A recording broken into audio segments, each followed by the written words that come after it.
अस्सलाम वालेकुम। उम्मीद है आप सब खैरियत से होंगे। दोस्तों, अमेरिका में जो आग लगी है उसी के ताल्लुक से आज बात करेंगे। आपको अच्छी तरह मालूम है कि फिलिस्तीन में जो जुल्म हुआ उस जुल्म को सपोर्ट करने वाला सबसे बड़ा अमेरिका है। आप जानते हैं कि जिसने जुल्म किया वो तो जालिम है ही, लेकिन जो जालिम को सपोर्ट करता है वो भी जालिम होता है। और फिलिस्तीन पर जो जुल्म किया गया है उसमें सबसे ज्यादा सपोर्ट अमेरिका ने ही किया है। तो बहुत से मुसलमान भाई हमारे ये कह रहे हैं कि अमेरिका में जो आग लग रही है ये आग नहीं है बल्कि हकीकत में ये अजाब है। तो क्या वाकई ये अजाब है? आइए पहले एक वीडियो देख लेते हैं। बहुत ही इंपॉर्टेंट वीडियो है, आप पूरा देखना। उससे पहले आपसे गुजारिश है कि अगर आप चैनल पर नए हैं तो चैनल को सब्सक्राइब कर लीजिए और वीडियो को पूरा देखिएगा। अस्सलामुअलैकुम दोस्तों, कैलिफोर्निया में लगी आग 40,000 एकड़ में फैल चुकी है। 10,000 से ज्यादा इमारतें तबाह हो गई है, 10 की मौत हो चुकी है। करीब 29,000 एकड़ जमीन जलकर पूरी तरीके से खाक हो चुकी है। कैलिफोर्निया के कुछ नज़ारे आपके स्क्रीन के ऊपर आप देख सकते हो।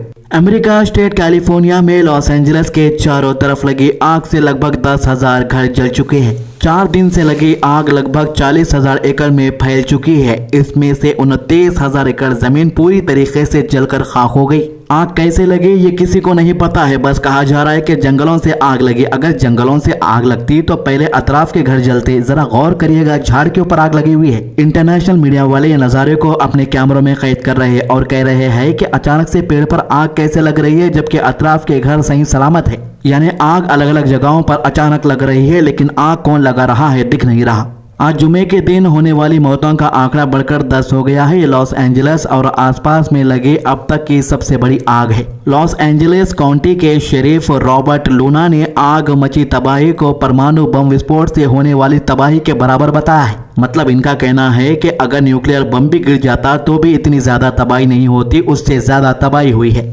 लूना ने कहा है कि आग को देखकर ऐसा लग रहा है जैसे इन इलाकों में परमाणु बम गिराया गया हो। आग की हालत को संभालने के लिए नेशनल गार्ड्स को बुला लिया गया है। करीब 50,000 लोगों को तुरंत घर खाली करने के लिए कहा गया है। वहीं करीब 3 लाख लोगों को सुरक्षित जगह जाने के ऑर्डर दिए गए हैं। हुकूमत ने शहर में इमरजेंसी का ऐलान कर दिया है। सैटरडे तक इसके फैलने की चेतावनी दी गई थी। आग की वजह से लॉस एंजलिस में ब्रिटेनवुड इलाके में बने उपराष्ट्रपति कमला हैरिस के घर को भी खाली करने के ऑर्डर दिए गए हैं। अभी भी कैलिफोर्निया में हेलीकॉप्टरों और प्लेनों से आग पर काबू पाने की कोशिश की जा रही है, लेकिन तेज हवाओं और उसके दिशा बदलने की वजह से आग अलग अलग जगहों पर अचानक लग रही है। कुछ लोग बोल रहे हैं कि आग हवा के अंदर। जरा सोचिएगा, आप कोई भी बोलेंगे आपको कि भाई हवा के अंदर आग है, आप हट जाओ, आग लगेंगी, तो आपको कैसा दिखेगा? अब आप भी बोलेंगे ये क्या हौले बातें कर रहा भाई ने, आग क्या है सो हवा में है कते। पर अल्लाह बेहतर जानता है कि आग कैसे लग रही है। लगभग 7,500 फायर फाइटर्स को आग बुझाने के काम पर लगाया गया है, लेकिन सभी के सभी नाकाम हो रहे हैं। बीबीसी के मुताबिक कैलिफोर्निया की आग जिस तरह फैल रही है उसमें बीच हॉलीवुड हिल्स पर अमेरिकी फिल्म इंडस्ट्री की पहचान हॉलीवुड बोर्ड के जलने का खतरा मंडरा रहा है।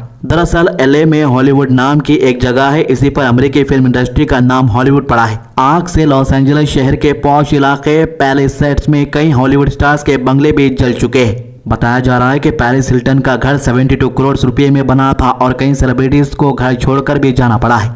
कैलिफोर्निया में पिछले 50 इयर्स में 78 से ज्यादा बार आग लग चुकी है। जी हाँ, कैलिफोर्निया में कई सालों से सूखे के हालात है, इसमें नमी की कमी है। इसके अलावा यह स्टेट अमेरिका के दूसरे इलाकों के कंपैरिजन में काफी गर्म है। ये वजह है कि यहाँ पर गर्मी के मौसम में अक्सर जंगलों में आग लग जाती है। ये सिलसिला बारिश के मौसम आने तक जारी रहता है। हालांकि बीते कुछ सालों से हर मौसम में आग लगने की घटनाएं बढ़ी है। लास्ट 50 इयर्स की बात करें तो कैलिफोर्निया के जंगलों में 78 से ज्यादा बार आग लग चुकी है। कैलिफोर्निया में जंगलों के पास रिहायशी इलाके बड़े हैं, ऐसे में आग लगने पर नुकसान ज्यादा होता है। 1933 में लॉस एंजलिस के ग्रिफिथ पार्क में आग लगी। कैलिफोर्निया की सबसे बड़ी आग थी। इसने करीब 83,000 एकड़ के इलाके को अपनी चपेट में ले लिया था। बताया जा रहा है कि उस टाइम का आलम ऐसा था कि करीब 3 लाख लोगों को जमाने में अपना घर छोड़कर दूसरे शहरों में जाकर बसना पड़ा। जरा सोचिए, अब 1933 में 3 लाख लोग अपने घर छोड़कर जा रहे होंगे तो नजारा कैसा था होगा। इसमें कोई शक नहीं है कि ये जो अजाब इस वक्त अमेरिका पर आया है ये अल्लाह की तरफ से आया है, क्योंकि अमेरिका ज्यादा जुल्म करने वालों को सपोर्ट करता है। मैं किसकी बात कर रहा हूँ आप अच्छी तरीके से समझ सकते हैं। जब जुल्म ज्यादा बढ़ जाता है तो फिर अजाब आता ही है। अमेरिका ने ख्वाब में भी नहीं सोचा होगा कि कुछ ऐसा होने वाला है उसके एक शहर के अंदर। यह अचानक से हुआ, वो भी किसी को भनक तक नहीं लगी। अमेरिका में बड़ी बड़ी एजेंसियां हैं, वो लोग दावा करते हैं कि जो कुछ भी होने वाला है हमें पहले ही पता लग जाता है, जिसे हम नाकाम कर देते हैं। लेकिन ये चीज़ ऐसी हुई है कि जिसे नाकाम करना इनके बस की बात नहीं है। अब अगर अमेरिका में कोई मोमिन मुसलमान है, वो दुआ करता है, अगर अल्लाह उसकी दुआ कबूल कर लेते हैं तो हो सकता है कि ये आग कम हो जाए। दोस्तों, आप चाहे इसको अजाब कहें, लेकिन मेरी राय में यह आग लगना एक हादसा है, क्योंकि जिस जगह यह आग लगी है वहां पर कुछ मस्जिदें भी थीं जो इस आग की चपेट में आई हैं।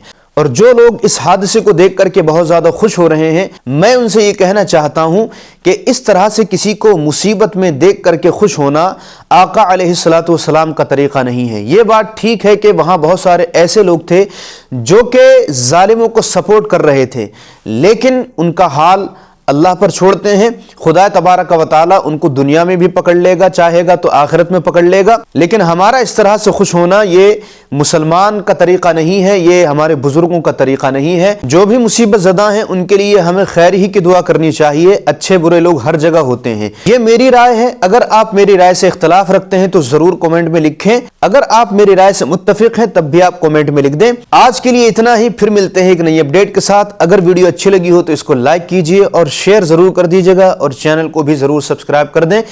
फिर मिलते हैं एक नई वीडियो के साथ। अस्सलाम वालेकुम।